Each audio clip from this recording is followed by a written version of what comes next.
Hello, this video is about writing polynomial functions when you know the zeros. First question, write the polynomial function of least degree with integer coefficients that has zeros at x equal 3, x equal 2, and x equal 1. In addition, there's the fact that when you plug a -1 in, you're asked to be able to get a 48 out. Let's see what this means. First up, we have x equals 3 is a 0. What that means to you is that x minus 3 is a factor of your polynomial that you're seeking. You know how when you set it equal to 0 and you factor it and then you set the separate parts equal to 0, that's kind of like working backwards. So whenever you have a 0, then x minus that 0 is a factor. So for all of these, we have x equals 2 is a 0. That means x minus 2 is a factor. We have x equals 1 is a 0. That means x minus 1 is a factor. And so we kind of have the factored form of our polynomial. It's going to be the product of those three guys. Now this question has an extra wrinkle in that when you plug a -1 in, you should get a 48 out. So what you have to do is consider some constant a that is a multiplier on our polynomial so that that is true. All right, well, let's plug a -1 in. What we get out should be a 48. And so this helps us get the multiplier a. So we get a -4 and a -3 and a -2. Those all multiply to give you -24. And so if that's times a is supposed to be equal to 48, that means a is -2. So here's our polynomial. It's a -2 times those three factors. Let's take the first two. And let's multiply that out. We'll have an x squared, a -2x, together with a -3x to give us a -5x, and then a +6. Now that needs to be multiplied by x minus 1. You could FOIL that out.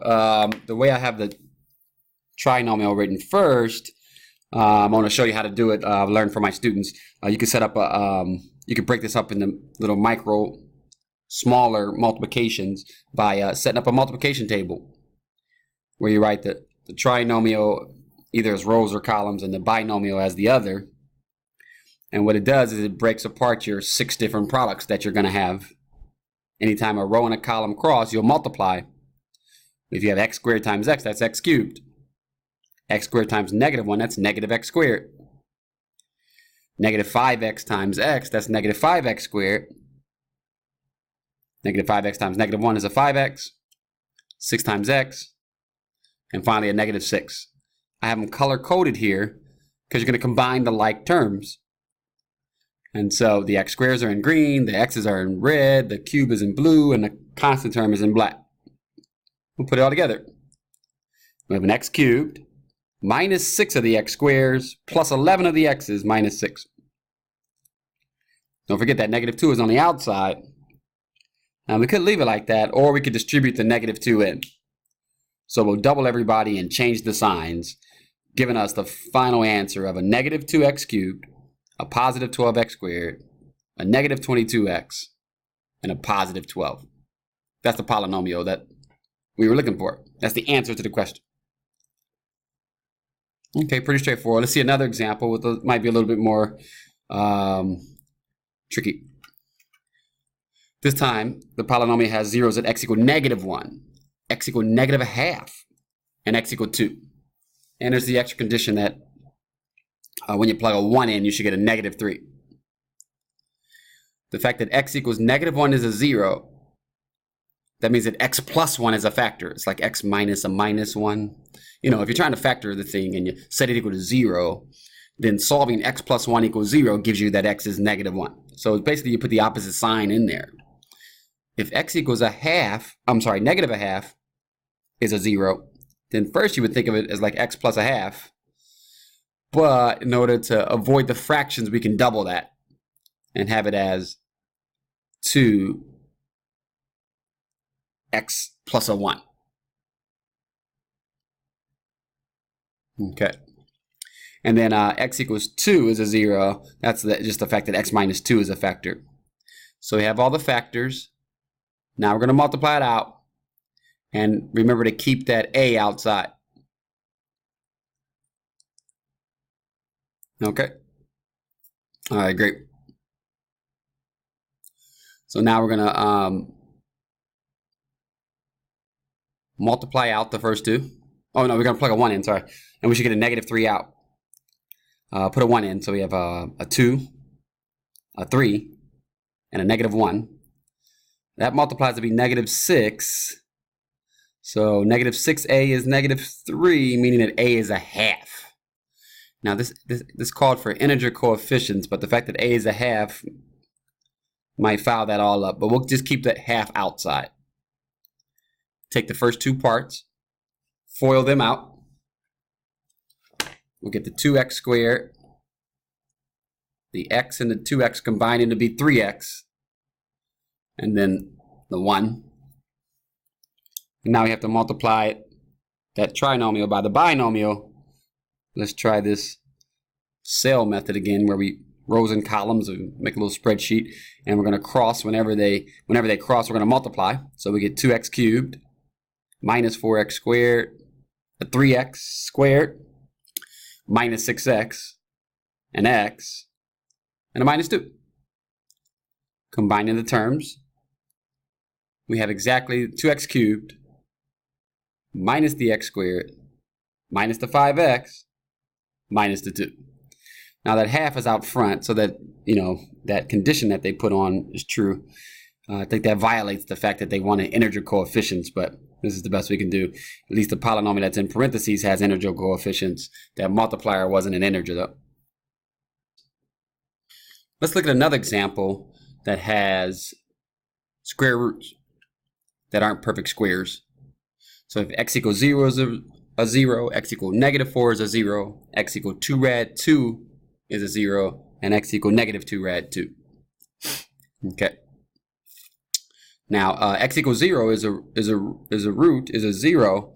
Now that's going to mean that x is a factor. It's like having x minus 0. It's just x. X equals negative 4 is a 0. That means that x plus 4 is a factor. X equals 2 rad 2 is a 0. That means x minus 2 rad 2 is a factor. And then finally, x equals negative 2 rad 2 is a 0. That means x plus 2 rad 2 is a factor. Okay. This doesn't have the extra condition about f of a particular value of x being equal to some constant, so we don't have to worry about a multiplier of a. We can just multiply all these 4 factors together to get our polynomial. But we're going to be smart about how we multiply it out, though. What we're going to do is multiply the last 2 together and multiply the first 2 together. Okay. So multiplying the first 2 together, that's just going to give you x squared plus 4x. I need you to recognize the last 2 as the difference of squares. You have x minus something and x plus something. When you go to FOIL that out, when you go to multiply that out, the middle terms, O and I from FOIL, are going to cancel. You'll have your x squared, but then you have your 2 rad 2x and your minus 2 rad 2x. They'll cancel out. And then finally, 2 rad 2 times 2 rad 2, the square of that is square the 2, you get the 4, and square the rad, you get the 2. So 4 times 2, that's an 8. Basically, the square root of 8 is 2 rad 2. And so we have x squared minus 8. And the x squared plus the 4x. And we can just FOIL that out. We get our x to the 4th, our minus 8x squared, our plus 4x cubed, and our minus 32x. And then just recognize that you're not in decreasing order, so switch these guys around, and you have the final answer, x fourth plus 4x cubed minus 8x squared minus 32x. Good job. All right, one last question that has the radicals, but also has a real number part to it. You know, sometimes when you're doing a quadratic formula, you have an answer like 2 plus or minus root 5. That's what we're going to deal with now. Last example. Write the polynomial function of least degree with integer coefficients that has zeros of x equals 4, and then x equals -1 plus rad 2 and -1 minus rad 2. All right, this is probably the most difficult of all, but we can do it. If x equals 4 is 0, of course that means that x minus 4 is a factor. If x equals -1 plus rad 10 is a 0, just like with everything, we do x minus the 0. But this thing has 2 parts to it.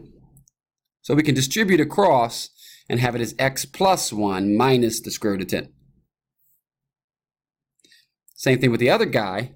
The difference now is that there's a minus sign here. And so when it was a plus before, when you go to distribute, then you still get the x plus 1. You're not distributing this x either. You're just distributing a -1 sign. You're just changing the signs of these guys. So you still get the plus 1, but then you're going to get a plus square root of 10. Okay? All right, great. Now, once again, we don't have that condition in there, so we don't have to worry about a multiplier, and it's our job to multiply these out. And once again, we're going to be smart about how we do it. Definitely putting the last two together first. Now, what makes it difficult is that each one is a trinomial, 3-term polynomial, and so we could. There's not really a FOIL, but we could distribute.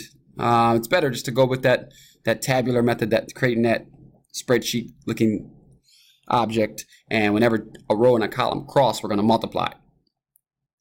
X and x give you x squared. X and 1 gives you an x. X and a negative root 10 gives you a, let me put the x outside, negative x root 10.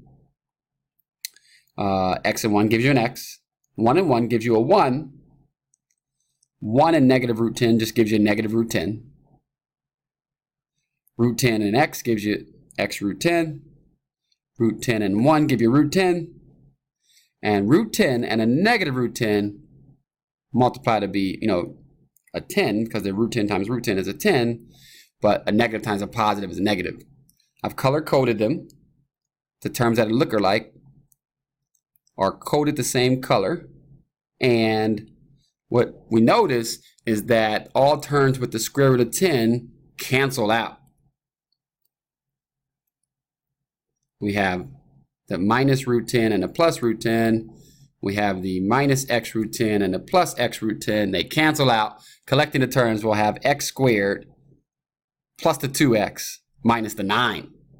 This 1 isn't by itself. It has to be combined with the minus 10. Okay, great.